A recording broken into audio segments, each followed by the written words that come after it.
ஞானானந்தமயம் தேவம் நிர்மலஸ்படிகாகிருதிம் ஆதாரம் சர்வ வித்யானாம் ஹயக்ரேவம் பாஸ்மகே. நேயர்கள் அனைவருக்கும் அஸ்ட்ரோ கே.எஸ். ஐயங்காரின் பணிவான நமஸ்காரங்கள். மாதபல் குரோதி வருஷம் பங்குனி மாதம் 2025 மார்ச் 15 முதல் 13/4/2025 வரலும் உண்டான காலகட்டம். பொதுவாகவே மாத பலன் அப்படின்னு சொல்லும் பொழுது இந்த மாதத்தினுடைய கோள் சாரம் என்ன, இந்த மாதத்தில் வரக்கூடிய விசேஷ நாட்கள் என்ன அப்படின்றதையும், உங்களுக்கு எந்தெந்த நாட்கள் சந்திராஷ்டம நாட்கள் அப்படின்றதை வச்சு இந்த மாதத்தை சொல்லுவோம். பொதுவாகவே மாத கிரகங்கள்னு சொல்லக்கூடிய சூரியன், செவ்வாய், புதன் மற்றும் சுக்கிரன், இந்த 4 கிரகங்களுடைய மாற்றத்தை வைத்து அதன் அடிப்படையிலேயே இந்த பலன்கள் அமையும். இந்த மாதத்தில் பார்த்தடையானால் கோள்சாரத்தின் பிரகாரம், அதாவது நம்ம சூரியனை தொட்டு வரக்கூடிய மாதத்தை சௌரமான மாதம்னு சொல்லக்கூடியதை நம்ம ஃபாலோ பண்ணுறோம்.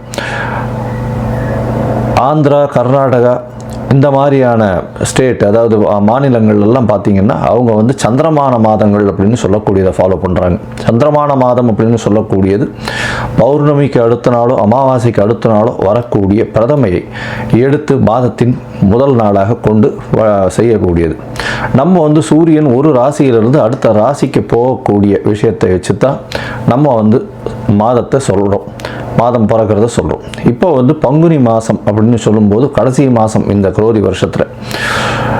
இந்த மாதத்தினுடைய கோள்சாரம் என்னன்னு பார்ப்போம். இந்த மாதத்தில் காலபுருஷ தத்துவத்தின் 2வது வீடுன்னு சொல்லக்கூடிய ரிஷபத்தில் குரு, மிதுனத்தில் செவ்வாய், கன்னியில் கேது, அது தவிர பார்த்தடையானால் கும்பத்தில் சனி, மீனத்தில் ராகு, சுக்கிரன், புதன் மற்றும் சூரியன், 4 கிரகங்கள். இந்த மாதத்தில் வரக்கூடிய மாற்றங்கள் அப்படின்னு பார்க்கும்பொழுது, புதன் அதாவது 18ஆம் தேதியே 18/3/2025 அன்றைக்கே வக்கரகதியில் கும்பத்துக்கு வந்துடுறார். இந்த மாதத்தில் செவ்வாய் 7/4/2025, அதாவது பங்குனி மாத கடைசியில் செவ்வாய் மிதுனத்திலிருந்து கடகத்துக்கு போகிறார். ஒரு வாரம் தான் இருக்கும். ஒரு செவ்வாய் போனதுக்கப்புறம் ஒரு வாரத்தில் மாதம் மாறிடுறது. புதன் இந்த மாதத்தினுடைய கடைசி, அதாவது 10/4/2025 அன்னைக்கு அவர் மீனத்துக்கு போயிடுறார். ஸோ இந்த மாதத்தில் மாற்றங்கள் அப்படின்னு சொல்லக்கூடியது அப்படின்னு பார்த்தோம்னா இந்த சில விஷயங்கள் தான். இந்த மாதத்தில் இருக்கக்கூடிய யோகங்கள்னு பார்த்தலையானால் குருவும் சுக்கிரனும் பரிவர்த்தனை பெற்று இருப்பது பெரிய ஏற்றம். அது தவிர புதன் ஆரம்பத்திலையும் சரி கடைசிலையும் சரி நீச்சமாய் போனாலும் நீச்ச பங்கம் அடைகிறது பெரிய விசேஷம். சனியும் ஆட்சி பெற்று இருக்கார் கும்பத்தில். இதனால் இந்த மாதத்தினுடைய பலன்கள் இதனுடைய பொறுத்து வருட கிரகங்களாக இருந்தாலும் மாத கிரகங்களுடைய விசேஷத்தை பொறுத்தே நல்ல ஒரு ஏற்றத்தை கொடுக்கும். சரி, இந்த மாதத்தில் வரக்கூடிய விசேஷ நாள் அப்படின்னு சொல்லக்கூடியது இந்த மாதத்தில் வரக்கூடிய பங்குனி அமாவாசை. பங்குனி அமாவாசைன்னு சொல்கிறது 29/3/2025 அன்னைக்கு சூரியனும் சந்திரனும் ஒரே பாகையில் ஒரே ராசியில் இருக்கும் பொழுது வரக்கூடியது பங்குனி அதாவது அமாவாசைன்னு சொல்கிறோம். 0 டிகிரி சூரியனும் சந்திரனும் இருக்கக்கூடிய காலகட்டம்.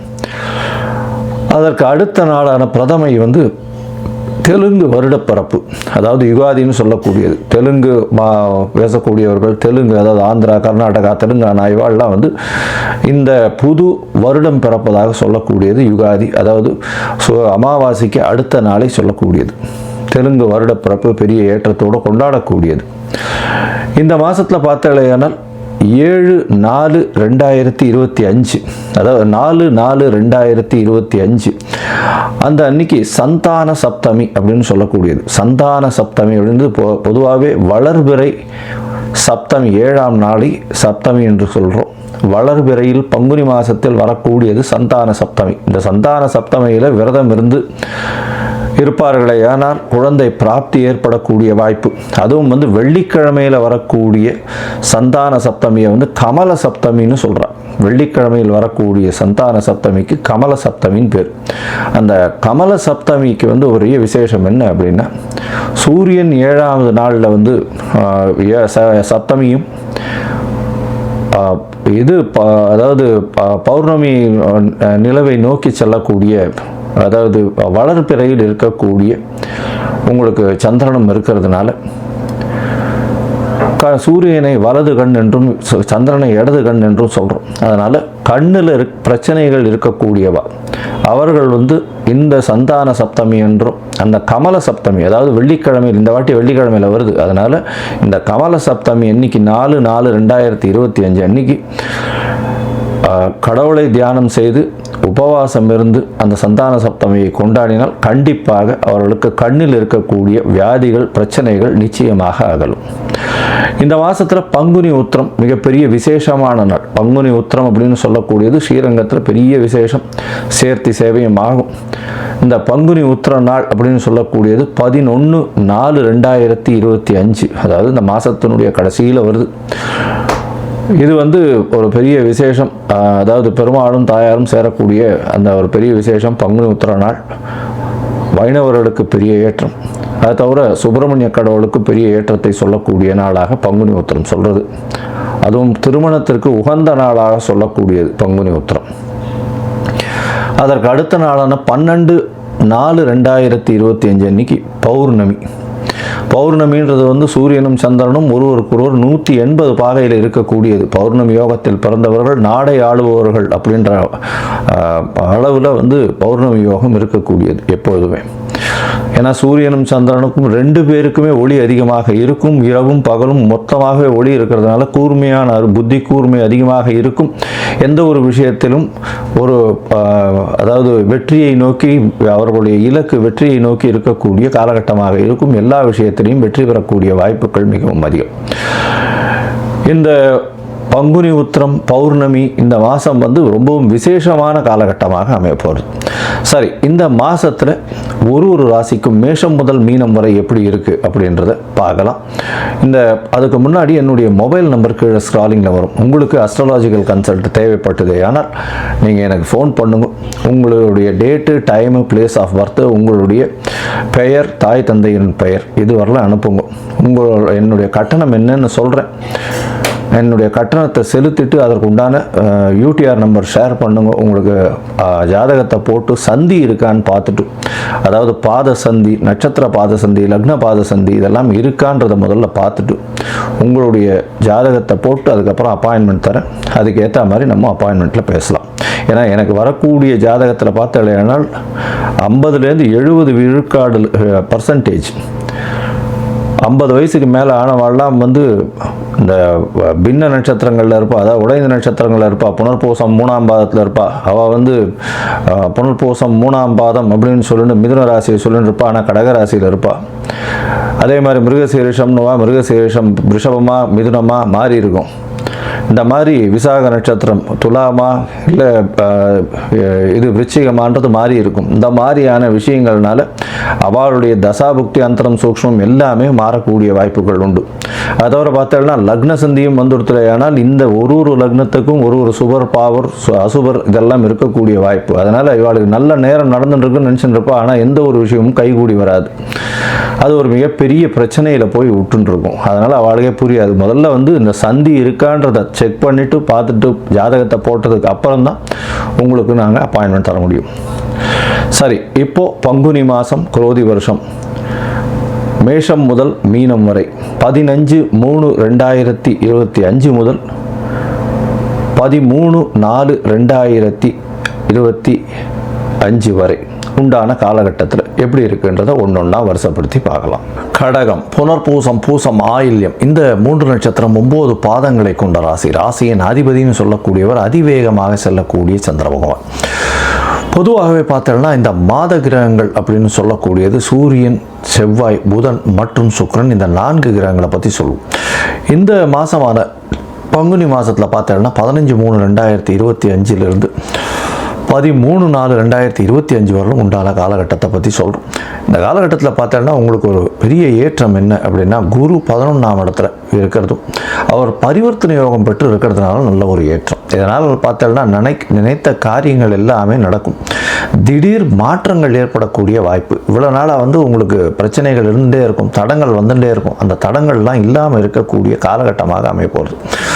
இந்த மாதத்தில் பார்த்தோம்னா குருவும் சுக்கிரனும் பரிவர்த்தனை பெற்று சுக்கிரன் உச்சம் பெற்று இருக்கிறது, 11ஆம் அதிபதி உச்சம் பெற்று இருக்கிறது பெரிய ஏற்றம். 11ஆம் அதிபதி உச்சம் பெற்று இருக்கிறதுனால என்ன அப்படின்னு பார்த்தாலேனா லாபங்கள் அதிகமாக இருக்கும், தொழிலில் பெரிய அபிவிருத்தி இருக்கும், தொழிலில் இன்வெஸ்ட்மெண்ட்டு கொஞ்சம் அதிகமாக இருந்தாலும் அதில் ஒரு பெரிய மாற்றங்கள் இருக்கக்கூடிய காலகட்டமாக அமையப்போகிறது. உங்களுக்கு பார்த்தாலேனால் 12ஆம் இடத்துல இருக்கக்கூடிய செவ்வாய் உங்களுடைய தூக்கத்தை கலைக்கக்கூடிய வாய்ப்புகள் நிச்சயமாக உண்டு. அது தவிர பார்த்தோம்னா உங்களுடைய ராசிக்கு 8ஆம் இடத்துல சனி பகவான் ஆட்சி பெற்ற மூல திரிகோண வீட்டில் சனி பகவான், அதாவது அஷ்டமத்து சனி. உடல் நலத்தில் சற்று ஜாகிரதையாக இருக்கணும், வண்டி வாகனங்கள் போகிறதுல ரொம்ப ஜாகிரதையாக இருக்கிறது ரொம்ப நல்லது. முயற்சிகளில் இவ்வளோ நாளாக ரொம்ப தடங்கள் இருந்துகிட்டே இருந்திருக்கும். குருவின் பார்வை 3ஆம் இடத்துல விழுறது பெரிய ஏற்றத்தை கொடுக்கக்கூடிய காலகட்டமாக அமைய போகிறது. திருமணத்திற்கு பார்த்து கொண்டு இருப்பவர்களுக்கு நல்ல ஒரு ஏற்றம் கிடைக்கும். கூட்டு தொழிலில் பார்த்தோம்னா நல்ல ஒரு ஏற்றமும் மாற்றமும் உங்களுக்கு கிடைக்க போகிறது. உங்களுடைய ராசிக்கு பார்த்தலையானால் அதாவது 9ஆம் இடத்துல சூரியன் இருக்கிறதுனால தந்தையோட அந்த அளவு இணக்கம் இருக்கக்கூடிய வாய்ப்புகள் இல்லை. தந்தையோட இணக்கங்கள் சற்று பாதிக்கும். குடும்பத்தில் சிறு சிறு பிரச்சனைகள் வந்தாலும் குருவினுடைய 11ஆம் இடத்து குரு இருக்கிறதுனால நல்ல ஒரு ஏற்றம் கிடைக்கக்கூடிய காலகட்டமாக அமைய போகிறது. உங்களுடைய ராசிக்கு பார்த்தலையானால் அதாவது 9ஆம் இடத்துல 4 கிரகங்கள் சூரியன், சுக்கிரன், புதன் மற்றும் ராகு 4 கிரகங்கள் இருக்கிறதுனால உங்களுக்கு வெளிநாடு போய் படிக்கக்கூடிய யோகம் இந்த மாதம் வரும். வீட்டை விட்டு பிரிந்து செல்லக்கூடிய பாக்கியம் வரும். போஸ்ட் கிராஜுவேஷன் பண்ணக்கூடிய பாக்கியம் நிச்சயமாக இருக்கக்கூடிய காலகட்டமாக அமைய போகிறது. இந்த மாதத்தில் பார்த்தாலேனா பிஜி போஸ்ட் கிராஜுவேஷனுக்கு வெளிநாடு போய் படிக்கணும்னு நினச்சிட்டு இருக்கவாளுக்கு நிச்சயமான ஏற்றமும் மாற்றமும் நிச்சயமாக வரும். உங்களுடைய ராசிக்கு பார்த்தாலேனால் செவ்வாய் மிகப்பெரிய யோகர். அவர் 5-10க்கு உண்டானவர். அவர் ஒரு திரிகோண கேந்திரத்தின் அதிபதி. 12ஆம் இடத்துல போய் மறைஞ்சு இருந்தாலும் அவர் பார்த்தாலேனால் உங்களுக்கு நல்ல ஒரு ஏற்றத்தை கொடுப்பார். சுப செலவுகளை கொடுக்கக்கூடிய வாய்ப்பு, உங்களுடைய குழந்தைகளுக்காக செலவுகள் அதிகமாக கொடுக்கக்கூடிய காலகட்டமாக அமையும். உங்களுடைய தூக்கத்தை சற்று கலைக்கக்கூடிய வாய்ப்புகள் உண்டு. தூக்கம் அதிகமாக வராது. உடல் நலத்தில் கொஞ்சம் ஜாகிரதையாக இருக்கணும். தேவையற்ற செலவுகள் கொஞ்சம் அதிகமாக வரக்கூடிய காலகட்டமாக அமையும். உங்களுடைய ராசிக்கு பார்த்தீங்கன்னா 9ஆம் இடத்துல புதன் இருக்கிறதும், புதன் வக்கரகதியாகி அதுக்கப்புறம் 8ஆம் இடம் ஒரு 4 நாள்லேயே வந்துடுறார். இருந்தாலும் புதன் நீச்சப்பட்டு போனாலும் 12-3 அதிபதி இன்னொரு இடத்துல நீச்சப்பட்டு போகிறார். நீச்சப்பட்டு போகிறதன் மூலியமாக அவருக்கு பார்த்தாலேயானால் நீச்ச பங்கம் அடைகிறார். அதனால் உங்களுடைய முயற்சிகள் எல்லாமே வெற்றி பெறும். வெளிநாடு போகணுன்னு பார்த்துட்டு இருக்கவாளுக்கு நல்ல ஒரு ஏற்றம் இருக்கக்கூடிய காலகட்டம். வேலையில் புதிய வேலை கிடைக்கும். வேலையின் மூலியமாக நிச்சயமாக மாற்றங்கள் ஏற்படக்கூடிய வாய்ப்பு. வேலையில் புது வேலை கிடைக்கும். அதை தவிர புது வேலையிலிருந்து அவர்களுக்கு ப்ரமோஷன் கிடைக்கக்கூடிய, அதாவது ஏற்கனவே இருக்கிற வேலையாக இருந்தால் ப்ரமோஷன் கிடைக்க வேண்டிய வேலையாக இருக்கும். வீட்டை விட்டோ நாட்டை விட்டோ நிச்சயமாக வெளியில் சென்று இருக்கக்கூடிய காலகட்டமாக அமையப்போகுது. இந்த மாதத்தில் பார்த்தீங்கன்னா உங்களுக்கு எல்லா விதமான ஏற்றங்களும் கொடுக்கும். அதாவது செவ்வாயினுடைய மாற்றங்களும் நல்ல ஏற்றத்தை கொடுக்கும். சுக்கிரன் பரிவர்த்தனை யோகம் ஒரு பெரிய வரப்பிரசாதமாக இருக்க போகிறது. ஏன்னா சுக்கிரன் உங்களுடைய ராசிக்கு 4-11 அதிபதி. அவர் 9ஆம் இடத்துல உச்சம் பெற்று போயிருக்கிறதுனால தந்தையின் மூலியமாக திடீர் பண வரவு வரக்கூடிய வாய்ப்புகள் நிச்சயமாக உண்டு. தந்தையின் மூலியமாக வரக்கூடிய பொருள் வரவு நல்ல ஒரு ஏற்றத்தை கொடுக்கக்கூடிய காலகட்டமாக அமைய போகிறது. உங்களுடைய ராசிக்கு பார்த்தீங்கன்னா 11ஆம் இடத்துல இருக்கக்கூடிய குரு பகவான் மூலியமாக, அதாவது குழந்தை பிராப்தி ஏற்படக்கூடிய பாக்கியம் உண்டு. ரொம்ப நாளாக குழந்தைக்கு பார்த்துட்டு இருக்கவாளுக்கு நிச்சயமாக குழந்தை பிராப்தி ஏற்படக்கூடிய வாய்ப்புகள் இந்த காலகட்டத்தில் நிச்சயமாக அமையும். ஏன்னா புத்திரகாரகனே புத்திர ஸ்தானத்தை பார்க்குறது ரொம்ப விசேஷம். இதன் மூலியமாக நல்ல ஒரு ஏற்றம் கிடைக்கக்கூடிய காலகட்டமாக அமைய போகிறது. மொத்தத்தில் பார்த்தோம்னா இந்த மாதம் பங்குனி மாதம் நல்ல ஒரு ஏற்றத்தோடு இருக்கும். அஷ்டம சனி இருக்கின்றதை பயப்பட தேவையில்லை. இருந்தாலும் பரிவர்த்தனையில் இருக்கக்கூடிய குரு பகவான் எல்லாவித நன்மைகளையும் உங்களுக்கு ஏற்படுத்தி கொடுக்கக்கூடிய காலகட்டமாக அமையிறது. இந்த காலகட்டத்தில் சில நாட்கள் முயற்சிகளை தள்ளி போடுறது நல்லது. இந்த தள்ளி போட வேண்டிய நாட்கள்னு சொல்லக்கூடியது சந்திராஷ்டம நாட்கள். இந்த சந்திராஷ்டம நாட்களில் பார்த்தீங்கன்னா சந்திரன் உங்களுடைய ராசிக்கு 8ஆம் இடத்துல மறைஞ்சி இருக்கக்கூடிய காலகட்டமாக அமையிறது. இதனால் உங்களுக்கு புதிய முயற்சி வேண்டாம், வெளியூர் வெளி மாநில பிரயாணம் வேண்டாம்னு சொல்கிறோம். ஒருவேளை பண்ண வேண்டிய கட்டாயம் இருந்ததுன்னா சந்திரனுக்கு உண்டான எளிய பரிகாரம் அப்படின்னு சொல்லக்கூடிய அருகில் இருக்கக்கூடிய இதில் கோசாலையில் உங்களால் முடிஞ்ச அகத்திக்கீரை வாங்கி கொடுத்துட்டு போங்க, நல்ல ஒரு ஏற்றம் கிடைக்கும். இந்த கடகராசிக்காரர்கள் அதுவும் வந்து நீர் சம்பந்தமாக, பால் சம்பந்தமாக, அதை தவிர அதிவேகமாக பொருட்கள் ஏற்றி செல்லக்கூடிய வாகனங்கள், அதை தவிர டாக்ஸி டிரைவர்ஸு, அதை தவிர வந்து வேகமாக செல்லக்கூடிய விஷயங்களில் இருக்கக்கூடியவங்க, ஆர்ட் டைரக்டர்ஸு, வயல்வெளிகள் வச்சுருக்கிறவங்க, அதை தவிர வந்து விவசாயிகள், இவங்களுக்கெல்லாம் வந்து பெரிய ஏற்றம் கிடைக்கக்கூடிய காலகட்டமாக இருக்கும். இருந்தாலும் அவர்கள் வைத்திருக்கக்கூடிய ஆட்கள் மூலியமாக, அதாவது வேலையாட்கள் மூலியமாக பிரச்சனைகள் நிச்சயமாக இருக்கும். பெரிய ஆர்கனைசேஷன் நடத்துகிறாங்கன்னா அவங்களுடைய வேலையாட்கள் மூலியமாக பிரச்சனைகள் வந்து கொண்டே இருக்கும். இருந்தாலும் பணம் வரவருக்கு கவலை இருக்காது. இந்த மாதம் நீங்கள் சந்திராஷ்டம நாட்கள் அப்படின்னு சொல்லக்கூடியது வந்து பார்த்தாலேயானால் 26/3/2025 28/3/2025 வரலும் உண்டான நாட்கள். இந்த காலகட்டத்தில் முயற்சிகளை தள்ளி போடுறது நல்லது. புதிய முயற்சி வேண்டாம், யாருக்கும் ஜாமீன் கையெழுத்து போடாதீங்க. அதுவும் அஷ்டமத்து சனி வேறு இருக்குது, பொறுமையாக இருந்து பண்ணுறது நல்லது. மொத்தத்தில் பார்த்தாலேயானால் இந்த கடகராசிக்காரர்களுக்கு ஏற்றங்கள் அதிகமாக இருக்குது. உடல் நலத்தில் நல்ல ஏற்றம் இருக்கும், குழந்தை பிராப்தி ஏற்படும், பணவரவில் பஞ்சம் இருக்காது, தொழிலில் மிகப்பெரிய அமோக வெற்றி கிடைக்கக்கூடிய காலகட்டம், முயற்சிகள் அனைத்தும் வெற்றி பெறக்கூடிய வாய்ப்பு, இளைய சகோதரர்களோட சில மனக்கசப்புகள் இருக்கக்கூடிய வாய்ப்பு, திருமண பாக்கியம் ஏற்படக்கூடிய வாய்ப்பு, தொழிலில் பெரிய ஏற்றமும் மாற்றமும் இருக்கும், வெளிநாடு போய் படிக்கக்கூடிய யோகத்தை கொடுக்கக்கூடிய காலகட்டம், உங்களுக்கு தந்தையின் மூலியமாக புதிய பொருள் வரவு வரும், அரசாங்கத்திலிருந்து சிறு சிறு பிரச்சனைகள் வரக்கூடிய வாய்ப்புகள் நிச்சயமாக உண்டு, எடுத்த காரியங்கள் அனைத்தும் நிறைவேறும், பணவரவிற்கு பஞ்சம் இருக்காது, மூத்த சகோதரர்கள் மூலியமாக நல்ல ஒரு ஆதாயம் கிடைக்கக்கூடிய வாய்ப்புகள் நிச்சயமாக இருக்கும். மொத்தத்தில் பார்த்தாலேயானால் இந்த கடகராசிக்காரர்களுக்கு பெரிய ஏற்றங்கள் இருக்கக்கூடிய காலகட்டம். இந்த காலகட்டத்தில் அருகில் இருக்கக்கூடிய சிவன் கோவிலில் காலபைரவரை போய் வணங்கிட்டு வாங்க. காலபைரவர் வடகிழக்கு மூலையில் இருப்பார். அவர் வந்து போய் வழிபட்டுட்டு வர்றதன் மூலியமாகும். அவருக்கு இந்த தேங்காயை உடைச்சி அதில் வந்து நல்லெண்ணெயை விட்டு திரி விளக்கு போட்டுட்டு வாங்க. உங்களுக்கு எல்லா விதமான ஏற்றங்களும் மாற்றங்களும் இந்த மாதம் வந்து சேரும்.